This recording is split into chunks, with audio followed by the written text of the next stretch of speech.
Jeg tænker rigtig meget på sådan en container med en masse iPhones i, som bliver sendt afsted på et stort skib.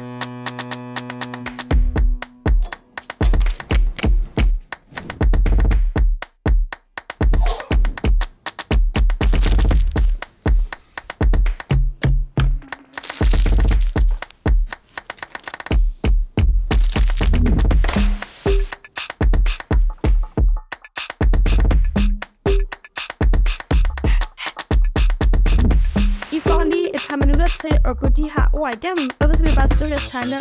Jeg får den her gule seddel og tænker lidt, fuck, det ved jeg ikke så meget om. Okay, så skal jeg lige tænke. Skibsfart. Altså, jeg føler, jeg har hørt ordene før, men hvad siger man lige til det?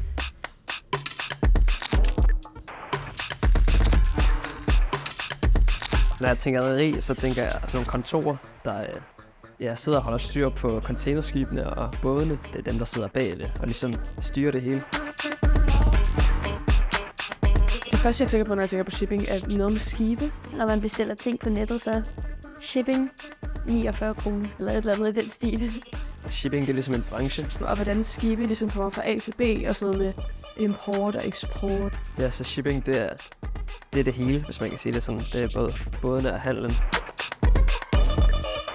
Jeg tror aldrig, jeg har snakket med nogen, der arbejder i shippingbranchen. Jeg synes faktisk, det er ret spændende. Stort set alt, man har på sig, og ligesom har et ting, er jo blevet sendt med shipping.